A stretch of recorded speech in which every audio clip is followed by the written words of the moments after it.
All right, good morning, everybody. My name is James. I am the Chief Learning Officer here at Horizon. Thank you so much for joining us for a data dive. We're going to be walking through the reporting that's available within Horizon Education to make sure that you can get the most out of every screen. I'm going to keep my foot on the gas this morning. I know that we have about a 50-minute period, 50 to 60-minute period. I can talk about this for a long time, so I have to make sure that I keep moving. We have a larger group today, so I think we're starting off with everybody muted. If you have questions, if you want elaboration on something, please reach out. This is really your time to spend some time understanding the reporting. Chat is available. Jeffrey's managing the mute, but you can come off mute. We can have a quick conversation, ask questions as needed. So good morning. I'm happy that you guys are here. Let's jump right into some reporting content. I'm going to assume that everybody has been able to log into Horizon Education at this point. If you are having any trouble with your login, could you reach out through the chat and either Jeffrey or Micah will be able to help you while we're running forward with all of this. But assuming that you were into Horizon Education, I'm going to be spending most of our time today here on the Student Results tab. So on the student results tab, there is going to be access to our individual student score reports and our group level reporting, which is going to be really helpful for just understanding our current levels. Starting off on the student results tab, you're going to have three different sections that are on there. You have the SAT student results. So these are going to be any students that have taken the SAT practice exam. Probably most of your juniors. Following that, you're going to have the PSAT 8-9 and the PSAT 10 results that you're going to be able to see. Now, to start off, everybody sees all of the students in the school for this high-level summary. So you might be looking at this and thinking, there's no way that I have 469 students. No, you're definitely going to have access to drill in, but this gives you a high level look of how your school performed on the exam. Underneath that, you are going to have all of your classes that are going to be listed for each grade level. So even if you only have one junior in one of your classes, you might have your one junior sitting up here, whereas most of what you teach might be 10th grade, so most of your kids are going to be sitting down here. But as we go through this, feel free to follow along. I would suggest using any one of your classes that are listed right down here so you get the full report. Because I'm in as an admin, I'm going to use the entire school view. However, you can follow along with your third period or your sixth period, whatever makes the most sense for you as you're accessing this data. So to get started, you can choose any one of the view reports going down the right-hand side. And this is going to bring us, I'm going to scroll to the top there. This is going to bring us to the summary page. Summary page is that quick overview of how this particular group of students did. Again, I have the entire school. You're probably looking at this for an individual section on your schedule. So this might be your fourth period biology class. Just to get us started, we have the overall composite score with that histogram going down the right-hand side. Looking at these 10th graders, I'm saying this is looking pretty good. We definitely have some high flyers, some students who are scoring well above the 1,000 mark, which is a great place to be at this point in the year, with our most common score bands actually being between 520 to 620, and that 620 to 720. We're having a large chunk of our population sitting right down there, which is maybe just a little bit underneath where we want to see them at this point in the year, but that's why we're pushing them up and why we're giving them these opportunities to practice.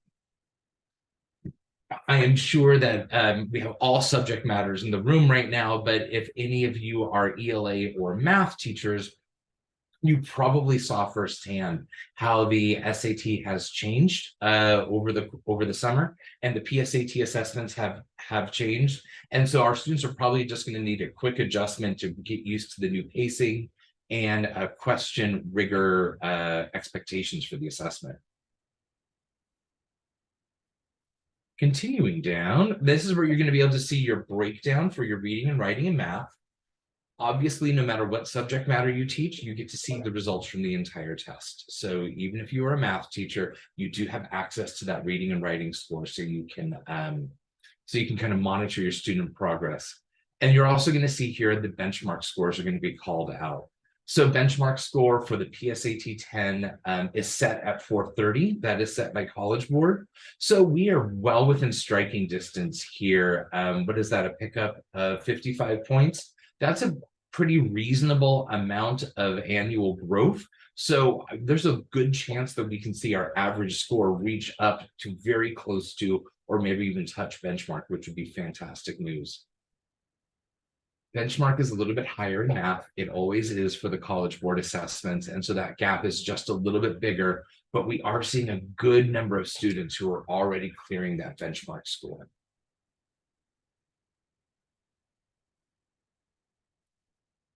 Following section on the students, on the teacher score report, I'm still on the summary page here, is the strength and improvement areas. I'll be honest, this is a little superficial. This is doesn't give you a lot of actionable data to work off of. So I'm going to slide past it in the interest of time. You can definitely take your time to go through there as appropriate. But I really want to get down and spend some time on an individual student score report. Now, these are all on the bottom of the summary page. Depending on whichever class you selected, that's going to be the group of students who are represented on this report. And this is that opportunity to go in and see exactly what a student sees when they log into the platform. So I'm going to grab somebody who was pretty close to our average. I'm going to grab Jordan here. So Jordan's going to be our demo kiddo, so we can go through and look at their overall performance on the SAT, and you can understand what Jordan sees when they log into the platform. When the student's in, obviously they get their overall composite score. That's the sum of the reading and writing and the math score with those percentile ranks. Sometimes those percentile ranks are really helpful for our younger students, our ninth graders, who are still building context around what SAT scoring looks like. So this helps put that 3-digit number within a descriptor range for them. So they're able to start to really put everything into context and to start to set those goals to go a little higher. Hey, James. Yeah. Are the percentile ranks for each of the grade levels, or are you applying the SAT percentile grade ranks to, like, for instance, it says you're on the PSAT 10, but it's the SAT user and sample percentiles? Oh, okay. Yes, that is the percentile rankings for the PSAT. And I have actually never noticed that in the new portal, there is a missing P in that. So thank you. When we redid score reports, I think that is missing. Great. But those are for each test. Yeah.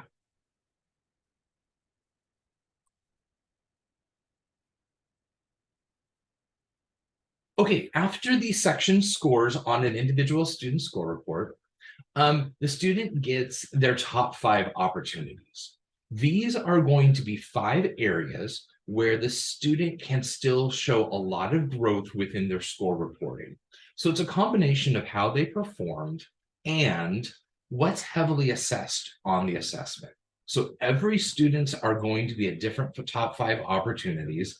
So for the student that I selected, it looks like we got 4 out of math and 1 out of reading and writing. Every student's combination is going to be different based off of their overall performance. But this is a quick look at areas where the student can still pick up some points. So nonlinear equations in one variable, linear equations in one variable, nonlinear functions, systems of 2 linear equations. We're kind of seeing a theme here for our student, and then command of evidence quantitative. So this is just that quick high-level snippet look at how each student can then pick up points.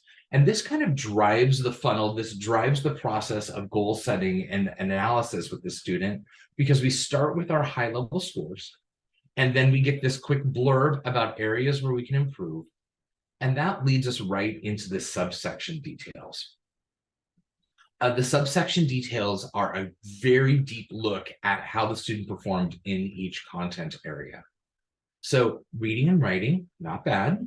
54 items total, 32 correct, 22 incorrect with 0 blanks. That's what we like to see.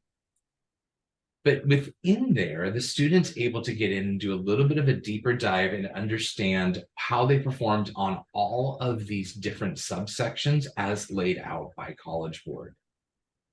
And we can see here, words and context doing pretty good. I really like these correct, incorrect, and blank columns because students can see I got 6 of these right, I got 2 of these incorrect, I didn't leave any of these blank. That's looking pretty good. Continuing to look through here, we would see, okay, boundaries. Boundaries is an area where this student had 4 points left on the table. That would probably be a good opportunity for a little bit of focus and pickup. What we like to see is to see students kind of shopping in this incorrect and blank category to identify areas where they can still improve their score.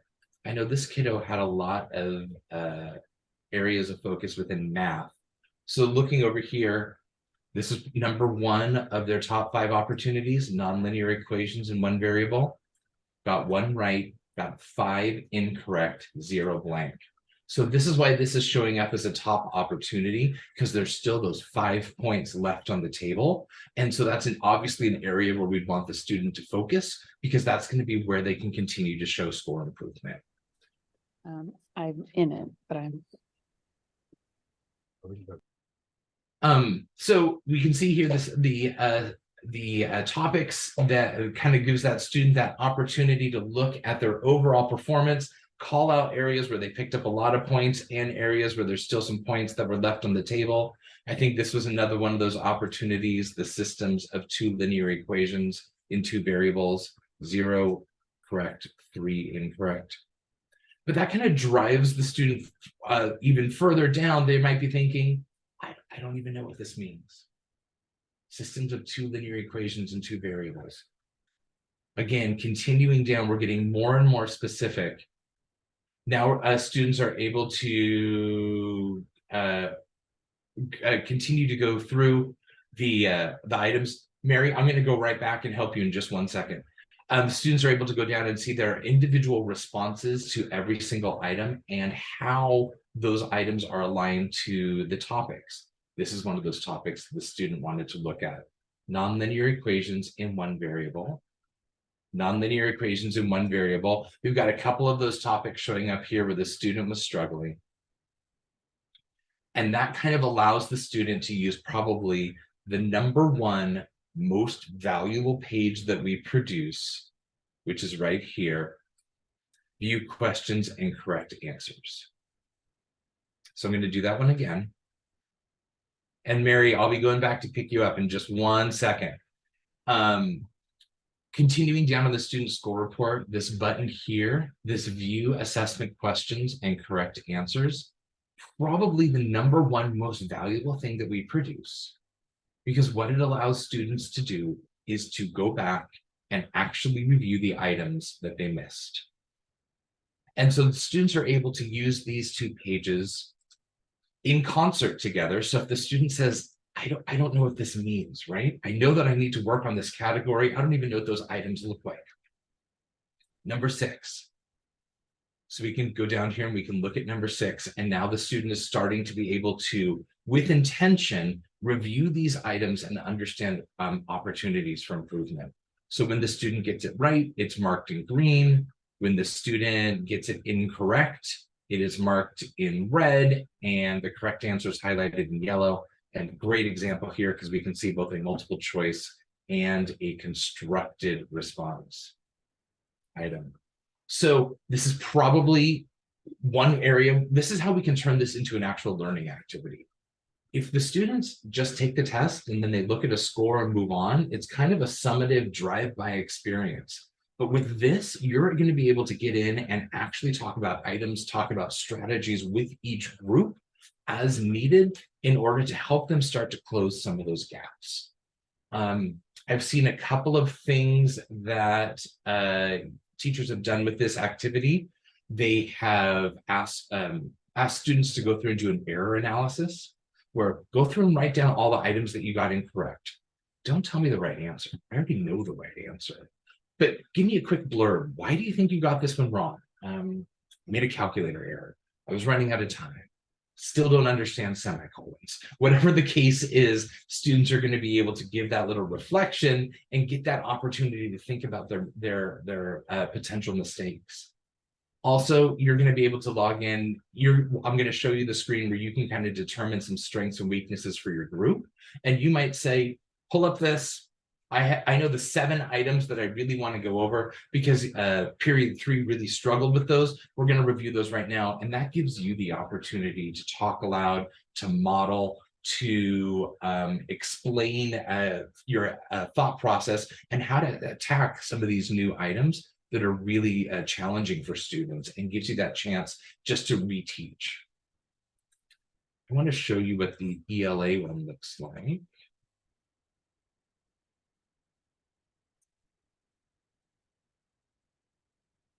ELA is going to have a really similar setup, this time with the passage on the left and the items on the right. And this is going to be very important for our ELA teachers and those of you who are supporting the reading and writing test, because the items and the layout have changed so significantly this year. If you haven't seen the new ELA items, I really suggest that you go in as a student, take an opportunity, read some of these items, because the performance expectations have changed significantly from the old SAT, PSAT. Gone are the long passages with 10 items tied to them. Now every passage has its own item. I'm sorry, every passage and each item are tied together. There's only a 1-to-1, but they have not skimped on the text complexity. The passages might be shorter, they might be 100 words, but they have packed in the vocabulary, they have packed in the sentence complexity. So it is really a new set of challenges for our students as they're tackling these items. I want to call out one item type in particular, and that would be the rhetorical synthesis items. These are a new ELA item, and I'm just going to take a second, give you a moment to read through this, and then we can kind of talk about some of the complexities that are happening on these rhetorical synthesis items.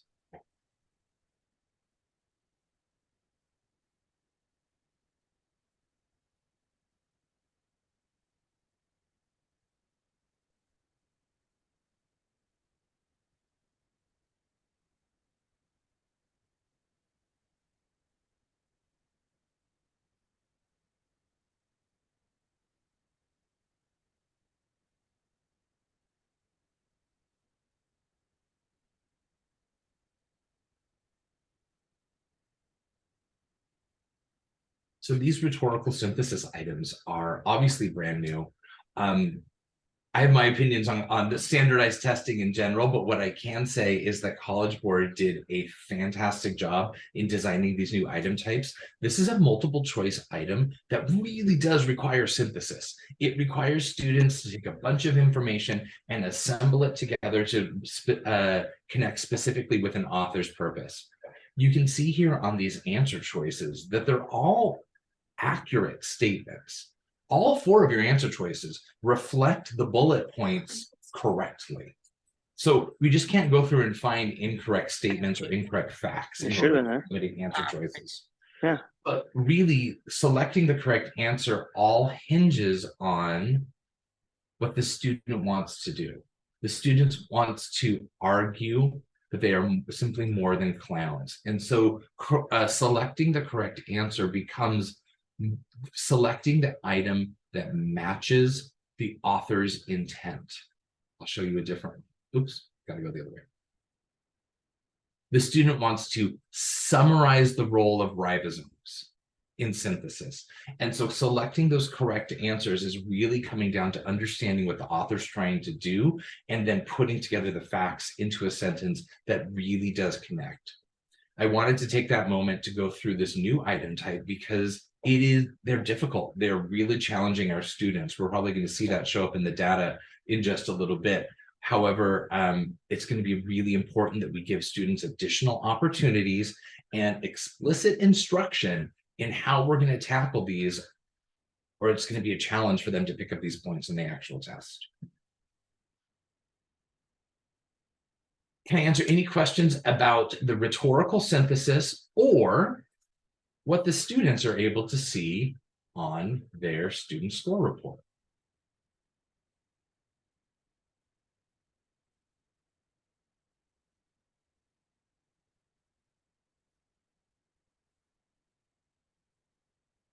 And I was following along in chat. Jeffrey, thanks for jumping in and helping me out. I'm going to redo navigation right now just to make sure that we can get everybody into the right spot. So from logging in, you probably are starting off on the dashboard. To get to the results that we are looking at, you're going to click on course activity. No, you're not. Sorry. Student results. You're going to click on student results.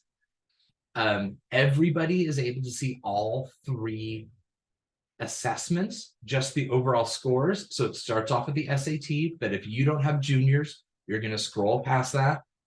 Then you have your PSAT 8-9. This is where all of your 9th grade classes are going to be.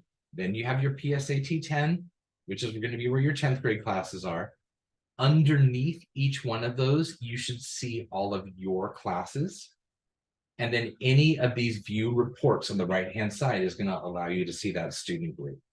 So you should be able to navigate that way to the summary page, which is just where we were. If you click entire school, you can see the data for the entire school on this assessment, but you won't see your individual students. In order to see your individual students, just go a row down and click on your biology class or your acting class or whatever you have. And that's how we got to the summary page. This is where we started our conversation. All the way down here on the bottom of this summary page is where we have the individual student score reports.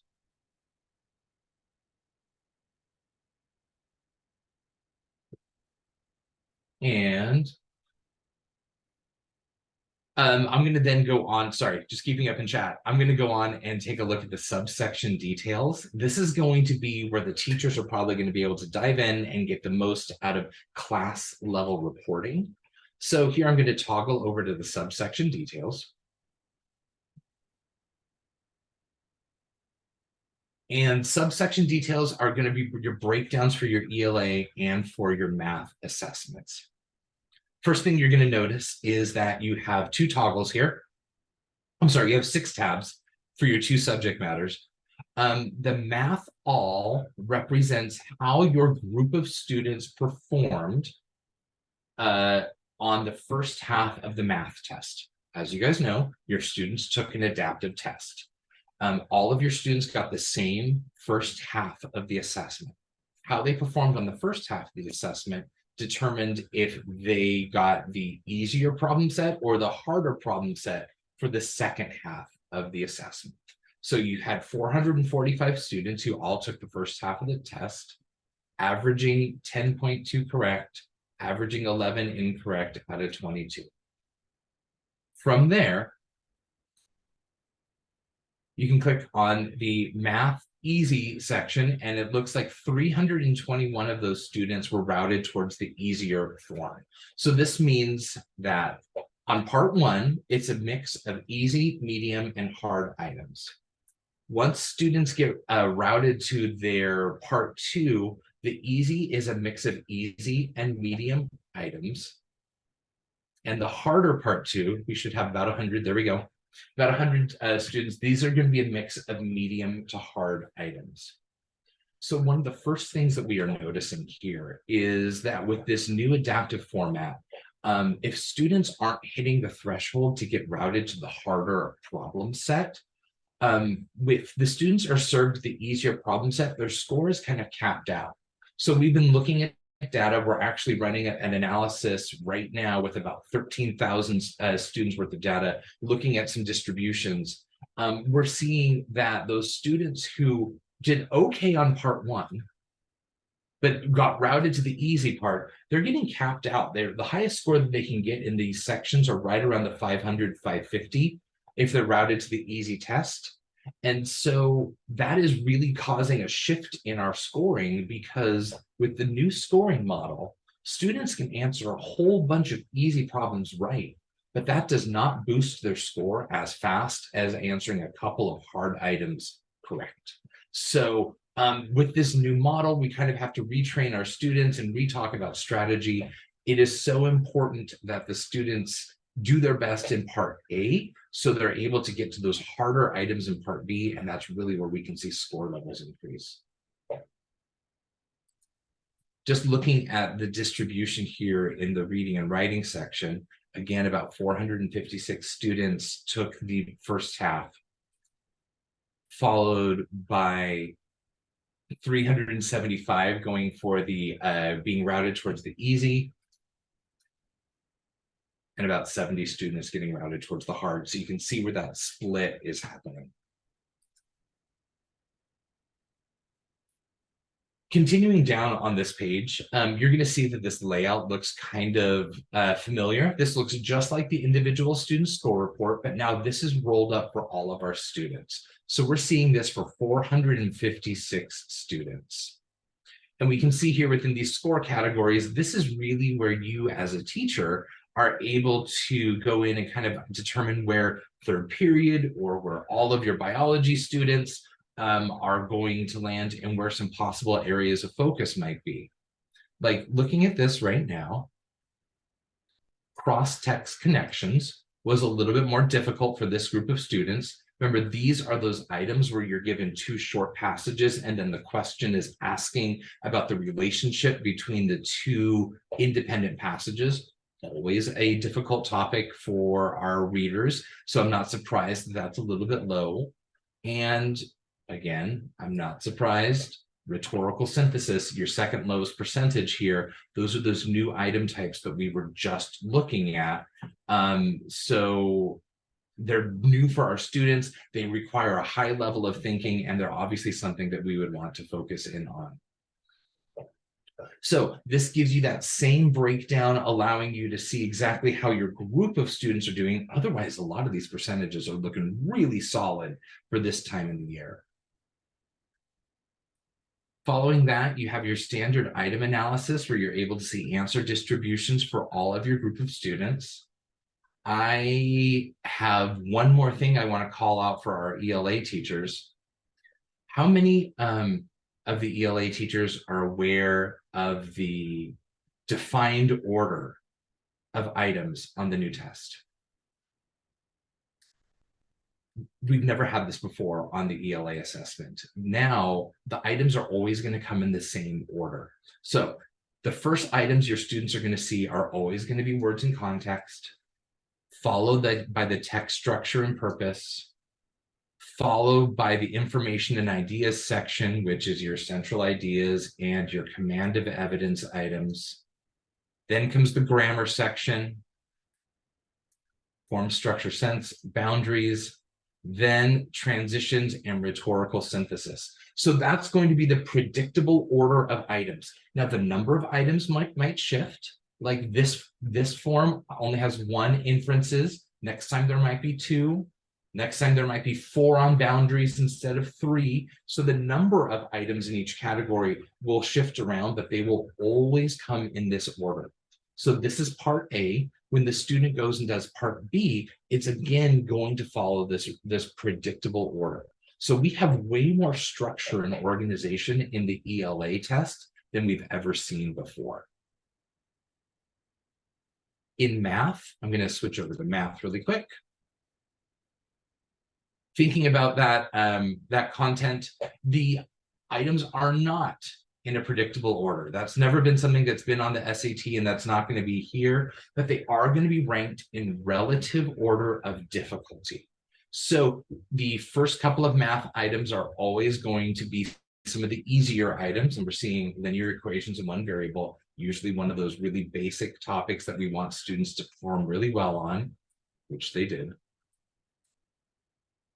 And then as the math test progresses down to number 22, you're actually going to be getting increasing levels of difficulty. So as we get down here to the end of the math test, I am not surprised to see that this is where some of your lower percentages are as far as accuracy, because these are some of the more difficult items.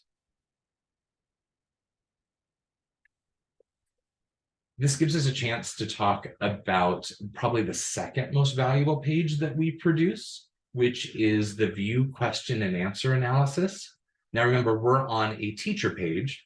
We're on a page where you can be looking at any section that you have on your schedule. And with this view question and answer analysis, this allows you to go in and look at every single student, how they answered every single item, and start to do a little bit of like really deep dives in understanding not only by the item, but also by the student, and understand their performance. Here was that number one. I think you guys were 95% accurate on that one. So looking really good there. Lots of blue. However, as we go over on the test, we're definitely going to see some of those items that were more challenging for this group of 10th graders. By clicking on the item on the top, you're able to see the item, see the answer distribution. You had 12 students who got this one right. Good job. However, 23 students were really pulled off, and they really liked answer choice B. So by clicking on that B, you're able to see, it's going to highlight those students. You're going to be able to go through and see which of your students are getting pulled off by which distractor answer. 3 students didn't make it to this item, so we should have those names highlighted over here too. And this gives you that opportunity to get in and really see down to the item level information of how they're doing. Just to remind you, we're on the subsection score details page. We started on the summary. This is where we were in the very beginning. This had all the nice big histograms and everything. Then we toggled over to subsection details. Now this gives us the 6 tabs.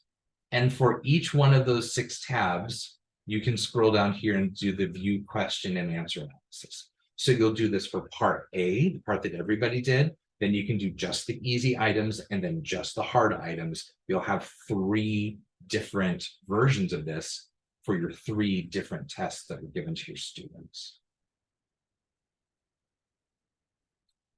Last thing that I want to call out is just for our math teachers, and that's with the new constructed response items. Obviously, there's a lot of different answer choices that are possible. So let me grab one of those.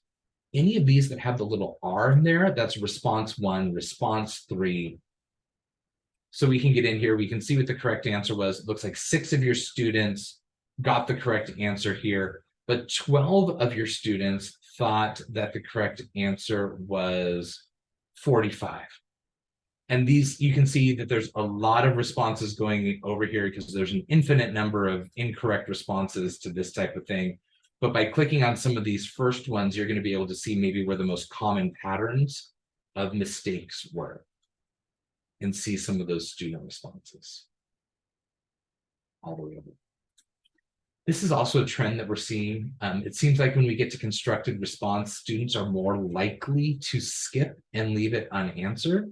So that's also something that's really interesting. And if you see a trend within your own data, within your math class, that you have a group of students who are tending to skip the constructed response, that's obviously a different conversation that you want to be having with them, just to be talking about how we're going to attack those items going forward.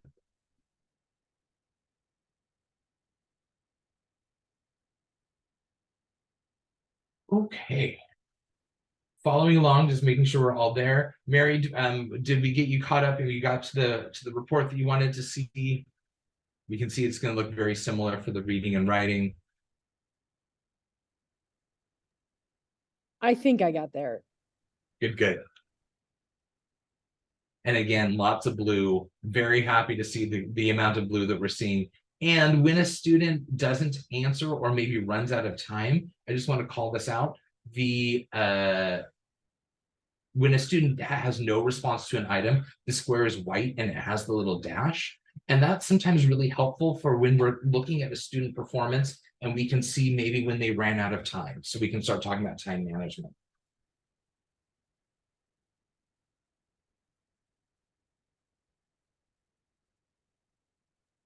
James, there was a question about the timeline for those parts being available, the curriculum pieces. I don't know, did you just mention that and I phased out for a second? Or No. I was just about to transition into the course activities. Perfect. Okay, so I'm gonna, all of this is giving you really good actionable data that can be helpful in making little tweaks to your tier 1 instruction, understanding where your students' strengths and opportunities are, and planning. Maybe this is going to inform your next round of bell ringers. Maybe this is going to inform which review quizzes you're going to start writing for your Friday activities, whatever the case might be, in order to make sure that we're kind of picking up some of those little skills along the way. The other component that is going to be available is the course activities. So we just spent a lot of time on the student results page. I'm going to go down one to the course activities. And you're going to be able to select from any of your classes there. And these are going to be installed within the platform next week. Our target date is October 1st. So right now, all of the slide decks are within the platform. What is coming are the practice sets and the support videos that then go with those lessons. So we have the first part of each one built out. The rest are going to be installed over the course of the next week. And what you're going to have are lesson plans and activities that you're going to be able to deploy to your students in order to continue to practice and refine some of these skills. So starting off, we have about the SAT. We're going to have 5 structured activities that are being built out right now. All of your students probably need an opportunity to get an intro to the new SAT. No matter what their grade level is, the test has changed, so this is new for everybody. Your students will have access to the slide presentation and independent lesson, and I'm going to walk you through the other parts in just a moment. But these slide decks are set up as an opportunity for you to walk through this content without having to produce any of these materials. So here's your intro to the SAT. This is laying some really solid baseline understanding about how the test has changed, talks a little bit about what the computer adaptive scoring would be, gives you some examples here that allows you to work through with your students. So you can do some example items. You can take a look at some screenshots and understand how the test has changed. Students will be able to follow along with the independent lesson, and this will match the slide deck. So the students have their lesson up on the screen, you're projecting, and you're going to be able to walk them through some of this content. The parts that are going to be added in within the next week or so are going to be the practice sets. So after we do this lesson, so we do a lesson on words and context. This will probably take you about 20 minutes. Obviously, this lesson plan is all very specific to the words and context item type. Students will be able to follow along with you. And then when you're done, they're going to be able to do a practice set. The practice sets are going to vary anywhere from 8 to, I think, 14 items, depending on the content, that are just going to be targeted practice around that specific item type or skill that's being covered within this assessment. So they will be able to demonstrate a little bit of practice on words and context. Those are automatically going to be scored and added into your Horizon gradebook. So you'll be able to keep track and know which students have completed which of these activities. The other component that is currently being recorded like this week are the support videos. So there's going to be a video walkthrough for each one of these lessons. And you can use that walkthrough so you can feel up to speed before you need to present this content, or the students are going to have access to that video too. So if they missed the lesson with you, or if they're working on something independently, they can get a walk through the lesson, and then they're still going to be able to follow along, jump right in and do the practice set and get a little bit of additional practice. Starting next week, we're going to have a practice set for all of the content-based lessons. Things like strategies and testing in a digital environment, those don't have practice sets that go with them. But for all of the reading and writing and math, there's going to be practice sets. And then we will be continuing to add practice sets over the course of the year as we develop a larger item bank, allowing you to dive back in and to support and give additional practice around all of these different item types. And what you're going to see is that they're all going to align very tightly with the score report. So if you determine that your students are struggling with the ratios, rates, and proportional relationships, you'll be able to go right back in. There's going to be an entire activity that's going to be based around just those item types so students can get that targeted practice. So Alicia, the way that these are going to be shared out with your students is by you assigning the lessons. So when you are ready to for your students to work on this activity, you're going to click Assign Lesson. You can put in the date and the time that you would like for it to be available to your students. If you want to leave it available to your students from here on out, you can just leave the end date optional. If you want to cut off access so students only have a week to complete this lesson or something, you can definitely put in an end date and an end time. And when you click Assign Assessment, it'll show up when you've scheduled it to in the student's playlist, in the student portal, and it will be immediately available for them to jump in it and use. As your students complete stuff, it will be added to the gradebook. So these students haven't had anything assigned yet, but you're going to be able to see which of the activities they have completed. You also have access to the individual item analysis. Probably the most helpful columns are just how many of these activities have they done, and are they completing them with fidelity? Are they keeping their percentage up where we want to see that? So that's an easy place to go just to monitor student participation and make sure that they're keeping up with what you expect from them as you go forward. Jeffrey, I think each school might be tackling how they're going to assign the activities maybe a little bit differently. Yeah, I think different schools are doing different things with their div heads and such. So I don't know what all that is yet. I know they're still trying to figure that out. We're kind of waiting for some of that material to be available before we got too into that. Totally understandable. College Board put us on a tight timeline. So the first half of this year was all about getting the assessments written and getting those out. And right now my content team is actively writing. Part of being the first out of the gate is everything rolls out about 3 seconds before you need it. Oh, Micah has dropped the link to the help documents in the chat, which is always really helpful. Those are also available here in the support center. I'm back on the dashboard here, and a support center will take you to all of those help docs. All right, let me go back and touch on anything else you'd like for me to repeat or maybe talk a little bit more about. I finished on time this time, Jeffrey. We have 5 minutes for questions. How can I help? Which part would you like to hear more about?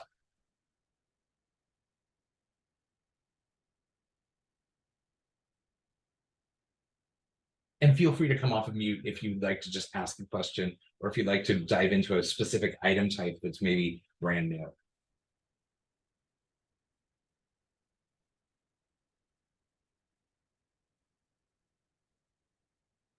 Oh, Eric, you actually don't need to assign based off of each student. You're actually able to assign based off of class. So you can give all of your second period, you can turn on those activities. We are still structuring our platform around a teacher-led experience. That seems to be an area where there isn't a lot of opportunities. We know that there's Khan Academy. Khan Academy is fantastic. Khan Academy is designed for independent work. So that's a fantastic resource for your students if We just want them to be working on stuff and everybody to be working differentiated. If you want that opportunity for students to be working on something, everybody's getting the same items, everybody's having the same discussions, so it can be part of a class activity. That's kind of the lane that we have selected for our coursework. So this isn't supposed to replace or compete with Khan. We're kind of doing it slightly different and giving you that opportunity to be involved.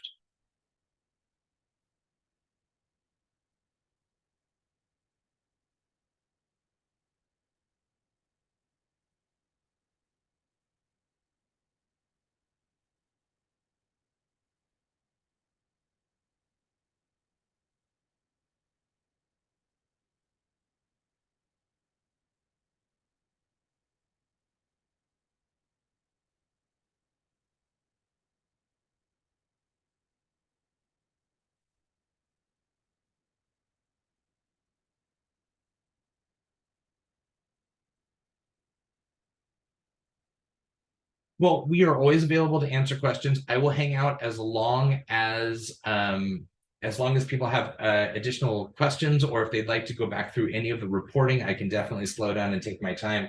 Otherwise, we have covered the basics. You can now get into the platform, look at some of the reporting. Those activities are going to be rolling out over the course of next week, and you guys should be off to the races. You guys did a great job. Thank you for all of your attention and your grace as we are launching a brand new product.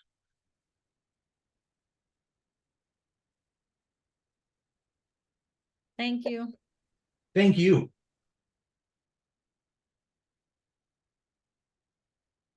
And Jeffrey, we have a debrief later today, right?